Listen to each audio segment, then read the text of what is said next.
آج ویو 360 میں کیا کلادم شدت پسند جماعتیں اب بلوچستان میں سرگرم ہو رہی ہیں؟ سال 2022 میں ویو اے اردو کی کون سی سٹوریز پاکستان میں ناظرین نے پسند کی؟ جب لوگ پھنسے ہوئے تھے، لوگ رو رہے تھے، بھوکے پیاسے، تب کسی نے مدد نہیں کی۔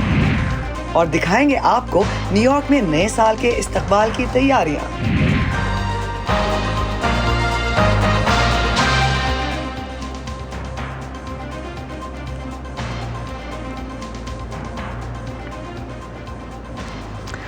وائس آف امریکہ کے واشنگٹن اسٹوڈیوز میں آپ سب کو خوش آمدید۔ آپ دیکھ رہے ہیں پروگرام ویو 360 اور میں ہوں ارم عباسی۔ کلادم تحریک طالبان پاکستان نے دعویٰ کیا ہے کہ بلوچستان کے مکران ریجن سے ایک مقامی علیحدگی پسند گروپ نے ان کے ساتھ الحاق کر لیا ہے۔ اس پیش رفت کو ماہرین پاکستان کے ساتھ ساتھ چین اور ایران کے لیے بھی تشویش کا باعث قرار دے رہے ہیں۔ ٹی ٹی پی کی جانب سے یہ دعویٰ ایسے وقت سامنے آیا ہے جب ساحلی شہر گوادر میں حق تو تحریک کے زیر اہتمام مطالبات کے حق میں احتجاجی دھرنے دینے والوں کے خلاف کریک ڈاؤن ہوا ہے۔ یہ خبر صحافی ضیاء الرحمان نے دی ہے ویو اے اردو کو، اور اس کی مزید تفصیل بتانے کے لیے وہ اس وقت کراچی سے میرے ساتھ اسکائپ پر موجود ہیں۔ ضیاء، پہلے یہ بتائیے کہ اگر مکران کے مقامی علیحدگی پسند گروہ نے ٹی ٹی پی میں شمولیت اختیار کر لی تو یہ کتنی تشویشناک بات ہوگی پاکستانی حکام کے لیے، جب بلوچستان میں آلریڈی سیکیورٹی کی سچویشن خراب ہے؟ جی، اگر ٹی ٹی پی کا یہ دعویٰ درست ثابت ہوتا ہے اور کوئی مکران سے کوئی شدت پسند گروہ ٹی ٹی پی میں شامل ہوتا ہے تو یہ کافی تشویشناک بات ہے۔ تو اس لیے کہ اس وقت ہم دیکھیں تو بلوچ علیحدگی پسند جتنی بھی انسرجنسی ہے اس کا ہب ہی مکران ریجن ہے۔ مکران ریجن بیسیکلی 3 ڈسٹرکٹ پر مشتمل ہے: گوادر، کیچ اور پنجگور۔ اور ہم دیکھتے ہیں کہ یہاں پر سب سے زیادہ حملے جو بلوچ انسرجنٹ گروپ ہیں بی ایل ایف یا بی ایل اے، وہ سب سے زیادہ انہوں نے یہاں کیے تھے۔ رواں سال فروری کے اندر بھی ہم نے دیکھا کہ بی ایل اے کی جانب سے پنجگور میں سیکورٹی فورسز کے ایک ہیڈ کوارٹر پہ حملہ کیا گیا جو 2-3 دن جاری رہا۔ تو یہ ایک بڑی تشویشناک بات ہے کہ ایک طرف پاکستانی سیکورٹی ایجنسیز کو جہاں بلوچ علیحدگی پسند گروپوں کا سامنا کرنا پڑے گا، تو ایسے میں اگر ٹی ٹی پی بھی سامنے آ گئی تو ان کے لیے چیلنج ڈبل ہو جائے گا۔ اور ہم آلریڈی دیکھ رہے ہیں کہ ملک کے دیگر حصوں میں پارٹیکولرلی خیبر پختونخوا اور بلوچستان کے پشتون علاقوں کے اندر ٹی ٹی پی کے حملوں میں کافی اضافہ ہوا ہے۔ جی، یہ بتائیے، یہ پیش رفت ایسے وقت میں سامنے آئی ہے جب گوادر میں پہلے ہی حق دو تحریک پر حکومت کریک ڈاؤن کر رہی ہے۔ اس اعتبار سے اس الحاق کی ٹائمنگ کتنی اہم ہے؟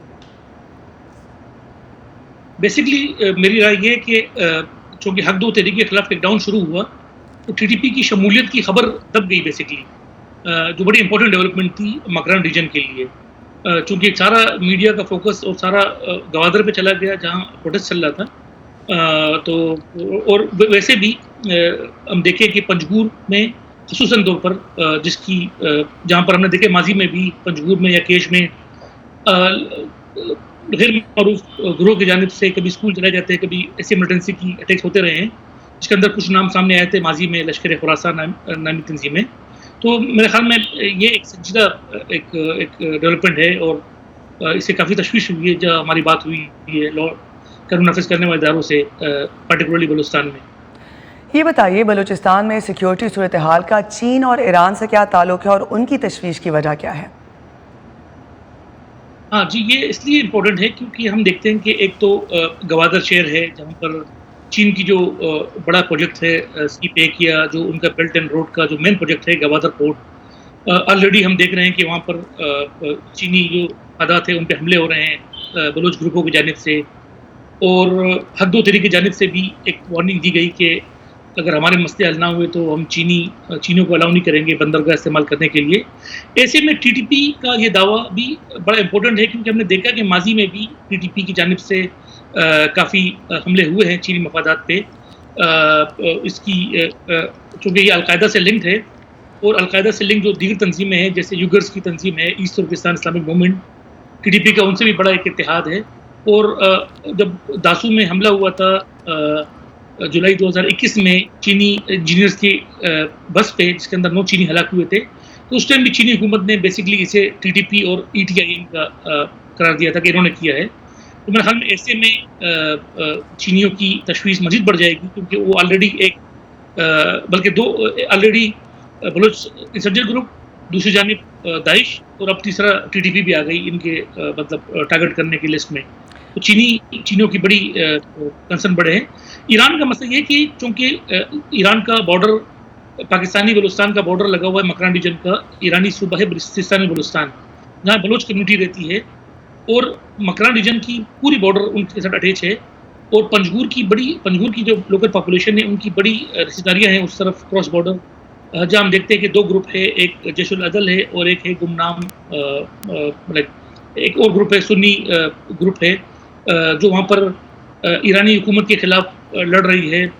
اور ایران بار بار کہہ رہا ہے کہ جو ایرانی گروپ ہے سنی گروپ وہ پنجگور یا مکران میں ان کی یہاں پر پناہ گاہیں ہیں, بار بار ڈیمانڈ کر رہی ہے پاکستان سے ان کو ختم کیا جائے. پاکستان بھی ڈیمانڈ کرتے ہیں کہ جو BLA یا PLF کے جو ٹھکانے ہیں وہ ایران کے اس طرف ہے, آپ ختم کریں. تو میرے خیال میں ایسے ماحول میں جب ہم دیکھ رہے ہیں کہ ایران میں حملے بڑھ رہے ہیں بلوچ سنی گروپوں کی جانب سے, جس کے اندر جیش العدل بڑی امپورٹنٹ ایک تنظیم ہے, ایسے میں TTP کا اس ریجن میں آنا اور ان سے فرقے کی بنیاد پر, نظراتی بنیاد پر ایک الائنس بننا جو ایک پاسبل سینیریو ہے, اس میں ایرانی حکومت کے لیے بڑے مسئلے بنیں گے. تو کیا چین اور ایران کی حکومت جو ہے وہ ان گروپوں کے خلاف کارروائی کے لیے پاکستان پہ دباؤ ڈال سکتی ہے؟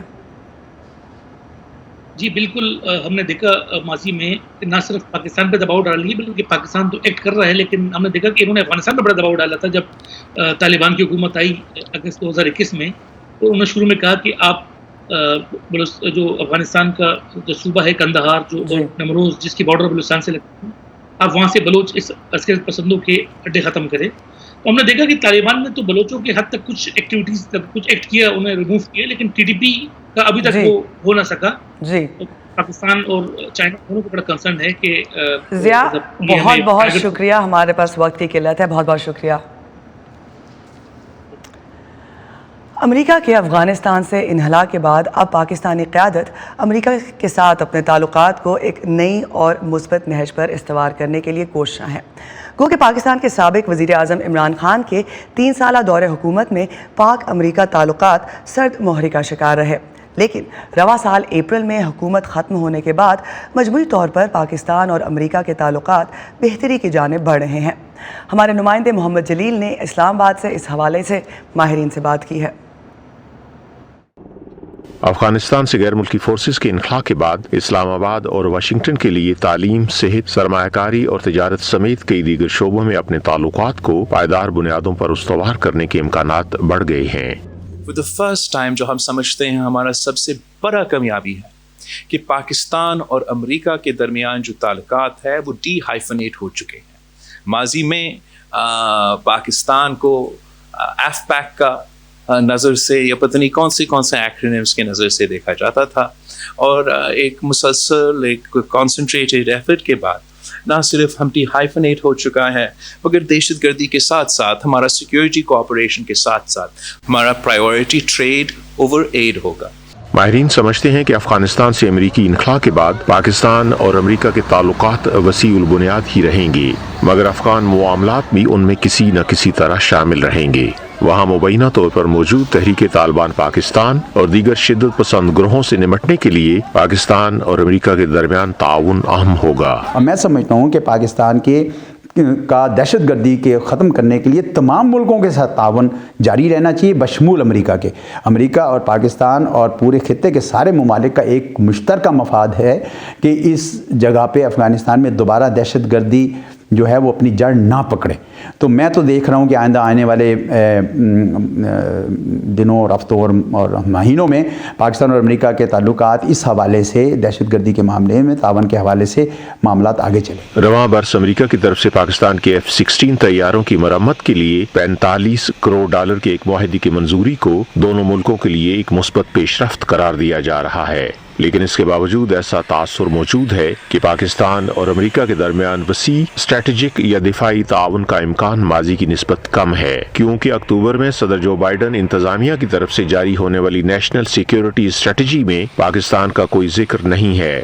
امریکن اسٹریٹجک کیلکولیشن میں ہندوستان کو ترجیح انہوں نے زیادہ دی ہے, اور اس کی وجہ چین ہے, نہ کہ ہندوستان خود نہیں, چین کی وجہ سے ہے. تو ہم اس کو ایکسیپٹ کرتے ہیں, اور ہمارے تعلقات میں چین کی جو ترجیح ہے یا پرائرٹی ہے وہ پیراماؤنٹ ہے, وہ امریکہ بھی تسلیم کرتا ہے. اور اس کے ساتھ ساتھ وہ تسلیم کرتے ہوئے تعلقات کو ہم آگے بڑھا رہے ہیں. دونوں ملکوں کے تعلقات میں عارضی تناؤ تب پیدا ہوا جب سابق وزیر اعظم عمران خان نے ان کی حکومت ختم کرنے میں امریکہ پر سازش کا الزام عائد کیا جسے امریکہ مسترد کرتا ہے. لیکن لوز تو وہی تھا کہ یہ جو ایک ہماری پاکستان کی داخلی سیاست میں امریکہ کا ایک کردار کے بارے میں سائفر کے حوالے سے کنٹروورسی پیدا ہوئی، اس کی وجہ سے ذرا بدگمانی سی ہوئی. اور میں سمجھتا ہوں کہ جب سے امریکہ میں اس بات کا احساس ہوا ہے کہ پاکستان کے ساتھ تعلقات کو بہتر کرنا ہے، انہوں نے اپنا ایک اچھا سفیر بھیجا، سیلاب کے وقت بھی ہماری مدد کرنے کی کوشش کی. آج بھی اگر آپ دیکھیں، آج کل بھی جو ان کے بیانات آ رہے ہیں مثبت آ رہے ہیں. ہمارے وزیر خارجہ کی ان کے وزیر خارجہ کے ساتھ ملاقاتیں بھی اچھے خوشگوار ماحول میں ہوئی ہیں. پاکستان اور امریکہ کے درمیان رواں برس ہونے والے اعلیٰ سطح کے باہمی رابطوں میں اضافہ ہوا، جس کے نتیجے میں دونوں ملکوں کے درمیان معمول کے تعلقات بحال ہوئے ہیں. 2022 اوورال دیکھیں تو پاکستان امریکی تعلقات کے لیے مثبت رہا. جو ایریاز تھے تلخی کے، ٹینشن کے، اختلاف کے، وہ کم ہوئے ہیں. اور آپ نے خود ذکر کر دیا، افغانستان نہیں ایشو رہا، فاٹف ایشو نہیں رہا، کلائمیٹ چینج ایشو نہیں رہا. چین کے ساتھ جو ہمارے تعلقات ہیں اس کو بھی امریکہ نے تسلیم کر لیا. اور پاکستان کے اندر جو سیاست ہے یا سیاسی چپکلش ہے، امریکہ اس سے اب بالاتر ہے، تو یہ بھی خوش آئند بات ہے. آئندہ سال اسلام آباد اور واشنگٹن دونوں کے لیے اہم ہوں گے جب پاکستان میں عام انتخابات کے نتیجے میں قائم ہونے والی حکومت بیجنگ اور واشنگٹن کے ساتھ اپنے تعلقات میں توازن برقرار رکھنے کے لیے تگ و دو کرے گی. محمد جلیل، وائس آف امریکہ، اسلام آباد. VOA نیوز کی نئی اسمارٹ فون ایپ، تازہ ترین خبریں، دلچسپ آڈیو ویڈیو رپورٹس اور منفرد تجزیے. دیکھیں، سنیں، پڑھیں اور شیئر کریں. سیٹنگز کے ذریعے اپنی پسند کی زبان کا VOA کی نئی ایپ میں انتخاب کریں.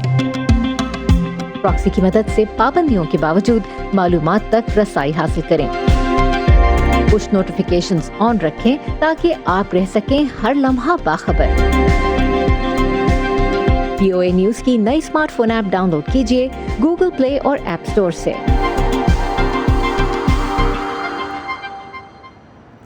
آج ہم آپ کے لیے سال 2022 کا آخری شو پیش کر رہے ہیں. ہر سال کی طرح اس سال کے دوران بھی پاکستان اور دنیا بھر میں ہونے والے کئی اہم واقعات کی تفصیلی کوریج وائس آف امریکہ نے آپ کے لیے اپنے ٹی وی شو اور ڈیجیٹل پلیٹ فارمز پر پیش کی. پاکستان کے اندر آنے والا ریکارڈ سیلاب ہو، سیاسی ہلچل ہو، معاشی مسائل ہوں یا پھر ملک سے باہر کنیا کے اندر معروف پاکستانی صحافی ارشد شریف کا قتل. آئیے ایک نظر ڈالتے ہیں وائس آف امریکہ اردو کے صحافیوں کی ان ایکسکلوسیو سٹوریز پر جو اس سال کے دوران آپ کو پسند آئی.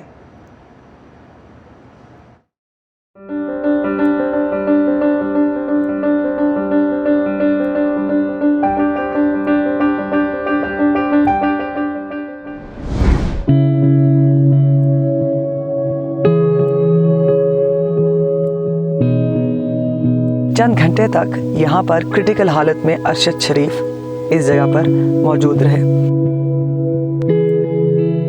جب لوگ پھنسے ہوئے تھے، لوگ رو رہے تھے، بھوکے پیاسے، تب کسی نے مدد نہیں کی. ایک شخص نے یہ اقرار کیا کہ میں نے 100 بچوں کو اس طرح کر کے مار دیا ایسڈ میں ڈال کے.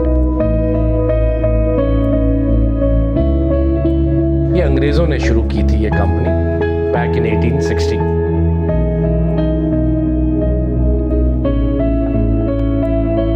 جیسے ہی میں نے دروازہ کھول کر اندر جانا چاہا تو مجھے گارڈز نے روک دیا.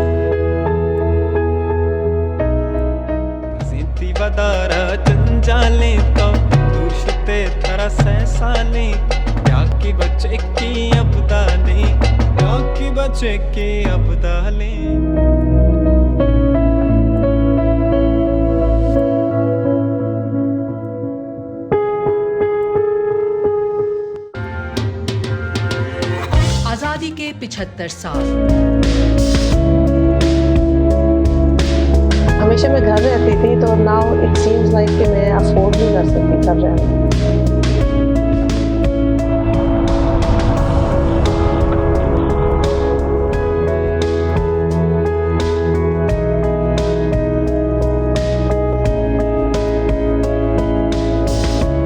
حال ہی میں امریکی حکام نے نیشنل لیول پہ ایک کریک